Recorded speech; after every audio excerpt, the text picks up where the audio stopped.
Hello everyone, स्वागत छ तपाईहरु सम्पूर्णलाई हाम्रो अर्को भिडियोमा। र आजको हामी यस भिडियोमा क्वेशन मोडल सल्भिङ सिरिजको क्वेशन नम्बर 17 हामी अब सल्भ गर्न गइराछौं। र हामी यसमा के गर्नु भनेको छ भन्दाखेरि हामीलाई एउटा ट्रायल ब्यालेन्स दिएको छ, ट्रायल ब्यालेन्स अफ अरियल इन्टरप्राइजेस भनेर दिएको छ। र हामीलाई रिक्वायर्डमा के भनेको छ भन्दाखेरि रिक्वायर्डमा दुईटा कुरा गर्नु भनेको छ। एउटा भनेको आई नम्बरमा प्रॉफिट एन्ड लस एकाउन्ट गर्नु भनेको छ र आई भनेको 2 नम्बरमा चाहिँ ब्यालेन्स सिट गर्नु भनेको छ। 3 मार्क्स अरे र ब्यालेन्स सिट गरेको चाहिँ 2 मार्क्स अरे। ल अब हामी यसलाई सल्भ गरौँ। सबैभन्दा सजिलो तरिका भनेको हाम्रो के हुन्छ भन्दाखेरि सबैभन्दा सुरुमा हामी क्वेशनमा सल्भ गरौँ क्या। यसलाई कुन ब्यालेन्स सिटमा जान्छ, कुन प्रॉफिट एन्ड लस एकाउन्टमा जान्छ भनेर हामीले सुरुमै थाहा पायौँ भने हामीले त्यो गर्दाखेरि फर्मेटमा हाल्न ढक ढक ढक ढक हाल्न सजिलो हुन्छ, एकदमै सजिलो हुन्छ। र त्यस कारणले गर्दाखेरि चाहिँ हामी पहिला क्वेशनमै गरौँ। र हेरौँ है त, सेलिङ एन्ड एक्सपेन्सेस भनेको के हो? बेच्दाखेरि लागेको खर्च। यो कहाँ जान्छ? यो खर्चहरू जति सबै केले देखाउँछ? प्रॉफिट एन्ड लस एकाउन्टले देखाउँछ। भनेपछि यो कहाँ जाँदो रहेछ? प्रॉफिट एन्ड लस एकाउन्टमा। भनेपछि पी भनेर डिनोट गरौँ प्रॉफिट एन्ड लस एकाउन्टमा जानेलाई। र अर्को इन्ट्रेस्ट एक्सपेन्सेस भनेको ब्याजको खर्चहरू भनेपछि कहाँ जान्छ? खर्चहरू भनेपछि कहाँ जान्छ भन्दाखेरि प्रॉफिट एन्ड लस एकाउन्टमा। र अर्को छ डेप्टर भनेको के हो? ऋणीहरू भनेको हामीले कसैलाई बाँकीमा दिएकोलाई हामी के भन्छौँ भन्दाखेरि डेप्टर ऋणी भनेको डेप्टर भनेको कहाँ जाने पर्यो भन्दाखेरि ब्यालेन्स सिटमा। ठिक छ। अर्को छ ब्याड डेप्ट भनेको के हो भन्दाखेरि हामीले डेप्टर भनेको त हामीले कसैलाई बाँकी दियौँ त्यसलाई डेप्टर भनियो। र ब्याड डेप्ट भनेको चाहिँ हामीले बाँकी दियौँ तर नउठेको पैसालाई चाहिँ के भन्यो भन्दाखेरि ब्याड डेप्ट भनियो। भनेपछि नउठेको पैसालाई ब्याड डेप्ट भनेपछि खर्च हो नि त, त्यो भएकोले गर्दा यसलाई डेबिटमा दिएको हो। नउठेको पैसा भनेपछि हाम्रो खर्च हो। भनेपछि यो कहाँ जान्छ? पिएलमा जान्छ खर्च जति। इन्सुरेन्स भनेको कहाँ जान्छ? प्रॉफिट एन्ड लस एकाउन्टमा। सेलरिज भनेको प्रॉफिट एन्ड लस एकाउन्टमा। इन्भेस्टमेन्ट भनेको लगानी कहाँ जान्छ? ब्यालेन्स सिटमा। क्यास भनेको पैसा हो, हामीसँग भएको क्यास भनेको पैसा कहाँ जान्छ? ब्यालेन्स सिटमा। मेसिनरी भनेको के हो? एसेट, सम्पत्ति। हाम्रो कहाँ जान्छ सम्पत्ति भन्दाखेरि ब्यालेन्स सिटमा। र अर्को रेन्ट भनेको त खर्च हो। केहीको भाडा जस्तै अफिसको रेन्ट होला, रुमको रेन्ट होला, हो त्यो सबै रेन्ट भनेपछि त भाडा हो। भाडा भनेपछि कहाँ जान्छ भनेपछि प्रॉफिट एन्ड लस एकाउन्टमा। र अब अर्को हेरौँ, क्रेडिट साइडमा हामीलाई के दिएको छ त? क्रेडिट साइडमा के दिएको छ भन्दाखेरि ग्रस प्रॉफिट। यो ग्रस प्रॉफिट कहाँबाट आयो भन्दाखेरि हामीलाई ट्रेडिङ एकाउन्टबाट आएको। तर हामीलाई यहाँ ट्रेडिङ एकाउन्ट त गर भनेको छैन, त्यस कारणले गर्दाखेरि यसले आफै क्यालकुलेट गरेर ट्रेडिङ एकाउन्टबाट ग्रस प्रॉफिट निकालेर हामीलाई क्रेडिट साइडमा दिएको छ। यो कहाँ जान्छ? यो जान्छ क्रेडिट साइडको प्रॉफिट एन्ड लस एकाउन्टको क्रेडिट साइडमा जान्छ। क्रेडिटर भनेको साहु क्रेडिटर भनेको के भन्दाखेरि साहु। हामीले कसैबाट बाँकीमा केही सामान ल्याएको छौँ भने तिनीहरूलाई के भनिन्छ भन्दाखेरि साहु भनिन्छ। भनेपछि यो कहाँ जान्छ? ब्यालेन्स सिटमा। ब्याङ्क लोन भनेको ब्याङ्कबाट लिएको हामीले पैसा, त्यसलाई कहाँ जान्छ? ब्यालेन्स सिटमा। प्रोभिजन फर ब्याड डेप्ट भनेको के हो? जस्तै यो ब्याड डेप्ट भनेको नउठेको पैसा थियो नि, यो प्रोभिजन फर ब्याड डेप्ट भनेको चाहिँ कसरी सम्झिनु अथवा कसरी सिम्पल तरिकाले बुझ्नु भन्दाखेरि यो चाहिँ प्रोभिजन हामीले पाइयो क्या, यति चाहिँ उठ्यो अरे, केही न केही यताउति गरेर चाहिँ उठेको पैसा अरे भनेर बुझ्नु। अथवा सिम्पली बुझ्नु पर्दाखेरि प्रोभिजन फर ब्याड डेप्ट भनेको चाहिँ उठेको पैसा। ठिक छ। त्यो चाहिँ कहाँ जाने रहेछ? प्रॉफिट एन्ड लसको क्रेडिट साइडमा। क्यापिटल भनेको लाइबिलिटिज हो, यो भनेको कहाँ जान्छ? ब्यालेन्स सिटमा जान्छ। सिम्पल। अब यति गऱ्यौँ। अब यहाँभन्दा अब के गर्ने भन्दाखेरि एडिसनल इन्फर्मेसन पनि चेक गर्नु पर्यो, कुन कहाँ जान्छ। एडिसनल इन्फर्मेसनको ए नम्बरमा के दिएको छ भन्दाखेरि आउटस्ट्यान्डिङ सेलरी भनेर दिएको छ। आउटस्ट्यान्डिङ सेलरी भनेको के हो? आउटस्ट्यान्डिङ सेलरी भन्नु, ड्यू भन्नु अथवा स्टिल टु बी पेड भन्नु, यो जेसुकै भने पनि कुरा त एउटै हो। भनेपछि कसैलाई हामीले तलब तिर्न बाँकी छ अरे, कति? 4000। भनेपछि यो के हो? खर्च हो नि त। खर्च केले देखाउँछ? प्रॉफिट एन्ड लस एकाउन्टले। भनेपछि यो के हुन्छ? सेलरीमा गएर एड हुन्छ हो। अर्को डेप्रिसिएसन एन्ड मेसिनरी। डेप्रिसिएसन भनेको के हो? कुनै पनि कुराको समय अवधि अनुसार अथवा जति हामी प्रयोग गर्दै जान्छौँ मतलब त्यसलाई होल्ड गर्छौँ, त्यसको चाहिँ प्राइस घट्दै जान्छ भने त्यसलाई चाहिँ डेप्रिसिएसन भनिन्छ।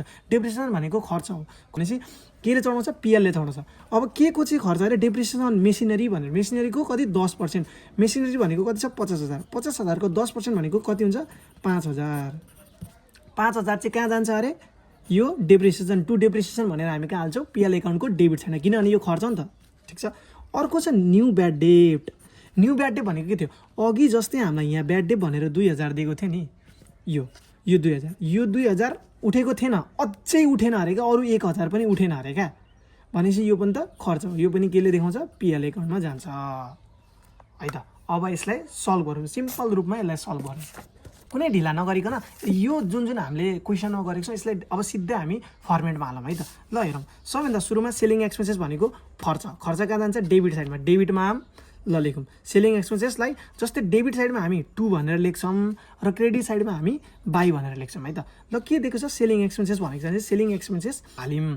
अर्को के छ इन्ट्रेस्ट एक्सपेन्सेस भनेको छ, इन्ट्रेस्ट एक्सपेन्सेस हाल्यौँ। 2 इन्ट्रेस्ट एक्सपेन्सेस भनेर 5000 भ्यालु दिएको थियो 5000 हाल्यौँ।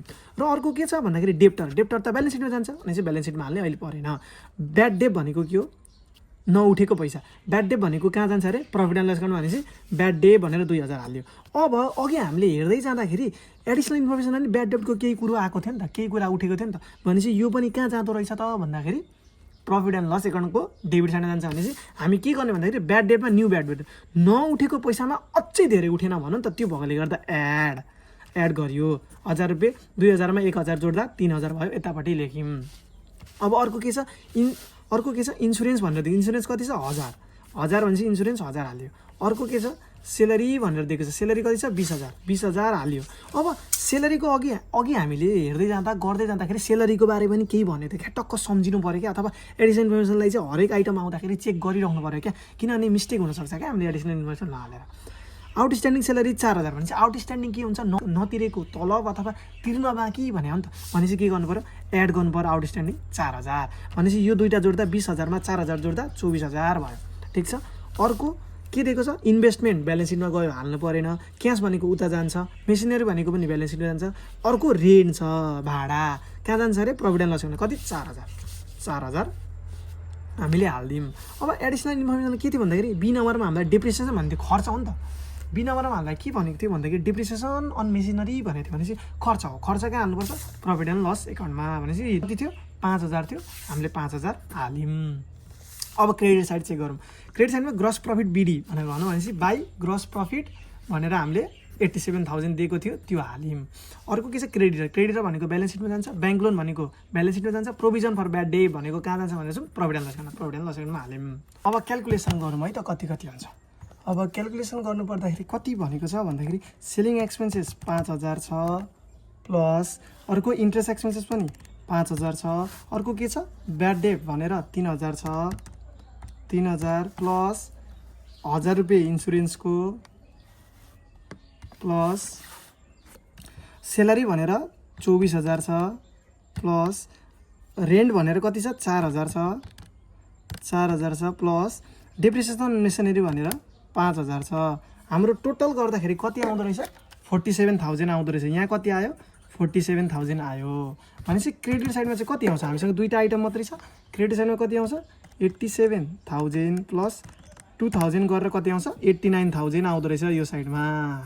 भनेपछि कता धेर भयो भन्नु त, क्रेडिट साइडमा धेर भयो भनेपछि हामीले के भनेर हाल्छौँ टु नेट प्रफिट भनेर हाल्छौँ नि त। टु नेट प्रफिट भनेर कुन भ्यालु हाल्छौँ अथवा कति भ्यालु हाल्छौँ भन्दाखेरि नपुगेको एमाउन्ट क्या। जस्तै यहाँनिर 47000 छ, यहाँ 89000 छ, अब डेबिटमा पुगेन नि त, त्यस कारणले टु नेट प्रफिट भनेर लेख्यौँ। अब सिडी भनेको क्यारी डाउन, नपुगेको एमाउन्ट तानिएको भने हो, ठिक छ। अब कति चाहिँ पुगेन त भन्दाखेरि हाम्रो क्रेडिट साइडको टोटल एमाउन्ट 89000 छ र डेबिट साइडको टोटल एमाउन्ट हाम्रो कति छ 47000 हामीले निकालेको छ। भनेपछि 47000 भनेपछि कति आयो हो यो 42000 जुन निक्ल्यो नि, यो 42000 नपुगेको एमाउन्ट भनेको चाहिँ प्रफिट हो, नेट प्रफिट हो भनेर लेख्यौँ, त्यो लेख्यौँ। अब टोटल यहाँनिर लेखिदिउँ 89000 नपुगेको एमाउन्ट यहाँ लेख्यौँ। अब त्यस पछाडि के गर्नुपर्छ त लास्टमा भन्दाखेरि अब जस्तै डेबिटमा अहिले पुगेन नि त, त्यो भएर सिडी यहाँ लेख्यौँ भनेपछि जस्तै सिडी हामीले डेबिटमा लेख्यौँ भने अब के गर्नुपर्छ भन्दाखेरि बिडी चाहिँ क्रेडिट साइडमा हुन्छ भनेर बाई नेट प्रफिट भनेर बिडी कति नपुगेकोमा 42000 भनेर यहाँनिर लेख्यौँ। अब हेर्नु एउटा ध्यान राख्नुपर्ने कुरा भनेको चाहिँ के भन्दाखेरि यो नेट प्रफिटको अब ब्यालेन्स सिटमा हामीलाई काम छ है, यो भ्यालु चाहिँ हामीलाई चाहिन्छ है। अरू भ्यालु हामीलाई अरू भ्यालु अब अरू कुराहरू हामीलाई अब मतलब भएन। अब के चाहिँ मतलब हुन्छ भन्दाखेरि हामीलाई यो नेट प्रफिट चाहिँ एकदम आवश्यकता हुन्छ है। ल अब ब्यालेन्स सिटको फर्मेट यही हो। पहिला ब्यालेन्स सिट अफ कुन कम्पनी XYZ कम्पनी जे कम्पनी भनेको छ त्यो कम्पनी। जस्तै हामीलाई यहाँनिर अरियल इन्टरप्राइजेस भनेर भनिदिएको थियो भनेपछि हामीले अरियल इन्टरप्राइजेस हाल्यौँ। यहाँनिर जस्तै अब XYZ इन्टरप्राइजेस भनेर भन्यो भने यहाँनिर XYZ इन्टरप्राइजेस हाल्ने। अब यहाँनिर डेट दिएको छ नि त 30/2072 भनेर भन्यो, त्यही हाल्ने एज अन 30/2072 है। जस्तै मैले अघि यहाँनिर थोरै छुट्याएको छु के त भन्दाखेरि यहाँनिर प्रफिट एन्ड लस एकाउन्ट पनि त्यही हो क्या। कुन कम्पनी भनेछ यहाँनिर हामीलाई भन्दा यहाँनिर कम्पनीको नाम हाल्नुपर्छ। अब कम्पनीको नाम चाहिँ के दियो भन्दाखेरि अरियल इन्टरप्राइजेस भनेछ, अरियल इन्टरप्राइजेस हाल्यौँ। अब एजन यसले दिएको छ डेट, यो डेट हाल्यौँ, सक्यो यति नै थियो है। र ब्यालेन्स सिटको फर्मेट चाहिँ हाम्रो यो छ। लेफ्ट साइडमा क्यापिटल एन्ड लाइबिलिटिज लेखिन्छ र एमाउन्ट, र राइट साइडमा चाहिँ एसेट हुन्छ र एमाउन्ट हुन्छ। र अब क्वेसन हेरौँ है। अब सबैभन्दा सुरुमा हामीले क्यापिटल एन्ड लाइबिलिटिजलाई हेर्दैछौँ भनेपछि हामीले क्रेडिट साइडमा हेर्नु पर्यो। अब क्रेडिट साइडमा दिएको आइटमहरू, ब्यालेन्स सिटमा जाने आइटमहरू के थियो भन्दाखेरि एउटा थियो क्रेडिटर, अर्को थियो bank loan, provision for bad debt त गइसकेको थियो पिएलमै, भनेपछि अर्को थियो क्यापिटल हो। यो तीनवटा भनेपछि हामीले सबैभन्दा सुरुमा क्यापिटल लेख्नु पर्यो। क्यापिटल लेख्यौँ। अब क्यापिटलमा के हुन्छ भन्दाखेरि एड नेट प्रफिट एड हुन्छ। र जस्तै हाम्रो यहाँनिर नेट लस, हाम्रो जस्तै यतातिर चाहिँ नेट लस चाहिँ यहाँ आउँथ्यो नि त। जस्तै यहाँनिर नेट लस आएको भए चाहिँ कहाँ जान्थ्यो त भन्दाखेरि यहाँनिर लेस नेट लस भनेर जान्थ्यो है। अहिले प्रफिट आयो त्यस कारणले हामीले एड नेट प्रफिट गरेर यहाँ लेख्यौँ। अहिले लस आएको भए माइनस गर्थ्यौँ र यहाँ लेख्थ्यौँ, ठिक छ। र अर्को के छ भन्दाखेरि ब्याङ्क लोन दिएको छ, ब्याङ्क लोन 19,000, ब्याङ्क लोन 19,000 दिएको छ, 19,000 हालियो। र अर्को के छ क्रेडिटर भनेर दिएको छ, क्रेडिटर कति 8,000, क्रेडिटर भनेर 8,000 हाल्यौँ। र अब हेर्नुहोस् त अघि जस्तै हाम्रो जहिले पनि हाम्रो के छ भन्दाखेरि एडिसनल इन्फर्मेसनको जहिले पनि दुईवटा इन्ट्री हुन्छ। भनेपछि एउटा इन्ट्री यो मैले पिएलमा गरिसकेँ, अर्को इन्ट्री कहाँ गरिन्छ भन्दाखेरि ब्यालेन्स सिटमा गरिन्छ। यति कुरा चाहिँ बुझ्नु पर्यो। जहिले पनि एडिसनल इन्फर्मेसनको इन्ट्री दुई ठाउँमा गर्नुपर्छ। धेरै जस्तो एडिसनल इन्फर्मेसन दिएको कुरा प्रफिट एन्ड लस एकाउन्ट र ब्यालेन्स सिटमा जान्छ, तर कुनै कुनै हुन्छ जुन चाहिँ ट्रेडिङ एकाउन्टमा पनि जान सक्छ है। त्यो चाहिँ कुन कहाँ जान्छ भन्ने कुरा चाहिँ आफूले छुट्याउन सक्नुपर्छ है त। र आउटस्ट्यान्डिङ सेलरी भनेको त तिर्न बाँकी हो नि त। हामीले आज नभए भोलि तिर्नुपर्छ नि त। भनेपछि यो कहाँ जान्छ लाइबिलिटीमा।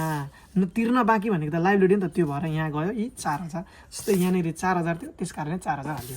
र अर्को के छ एसेट साइड। एसेट साइड भनेको सिधै डेबिट साइडमा आयौँ र हेरौँ है त। अब जस्तै सेलिङ गइसक्यो, इन्ट्रेस्ट गइसक्यो, डेप्टर छैन। डेप्टर कहाँ जान्छ भनेछ डेप्टर ब्यालेन्स सिटमा जान्छ भनेपछि डेप्टर ब्यालेन्स सिटमा जान्छ।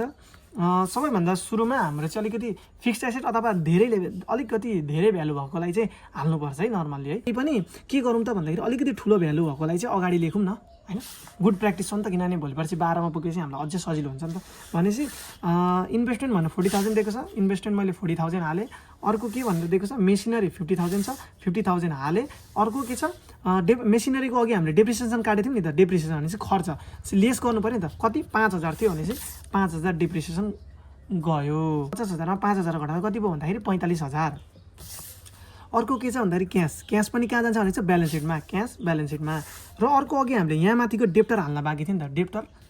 डेप्टर कहाँ जान्छ एसेट्समा, सम्पत्ति हो नि त, आउन बाँकी हो नि त पैसा, आउनेपछि 25,000। अब लेस जस्तै हेर्नु है ब्याड डेटको कुरा नि केही गरेको थियो। जस्तै न्यू ब्याड डेट भन्यो भनेपछि खर्च अझै पैसा उठ्यो नउठेको पैसा भनेपछि त लेस गर्नु पर्यो नि त। लेस 1000 गर्यो र 24,000 लेखियो है। अब यो सबै टोटल गर्दै जाऊँ। अब 50,000मा 42,000 जोड्दा 92,000 भइहाल्यो। अब हेरौँ है त 92,000 प्लस यहाँ अर्को छ 19,000 प्लस अर्को छ 8,000 प्लस अर्को छ 4,000 कति आउँदो रहेछ 123,000 टोटल आयो। अब त्यसै गरी हाम्रो एसेट साइडमा पनि हेरौँ। एसेट साइडमा कति छ सुरुमा 40,000 छ, त्यस पछाडि 45,000 छ, त्यस पछाडि 14,000 छ, त्यस पछाडि 24,000 छ।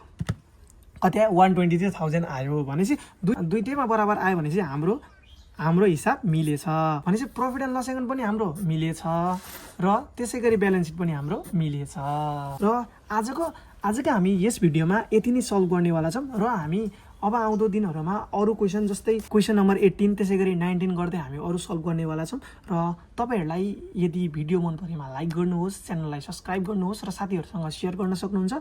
र तपाईँहरूलाई क्वेसन नम्बर 17मा कुनै पनि कुरा नबुझे जस्तो लाग्यो, अलिकति अझै क्लियरिफाई गर्दै हुन्थ्यो, अलिकति अझै मजाले बुझाइदिए हुन्थ्यो जस्तो लाग्छ भने कमेन्ट गर्नुहोस् तपाईँले एक्ज्याक्टली के नबुझ्नु भएको, र हामी त्यसको सक्दोभन्दा सक्दो चाँडोभन्दा चाँडो त्यसको रिप्लाई दिनेवाला छौँ। ल okay guys, thank you so much for watching till the end. Thank you so much. र हामी तपाईँहरूलाई अब अर्को भिडियोमा भेट्नेवाला छौँ। धन्यवाद।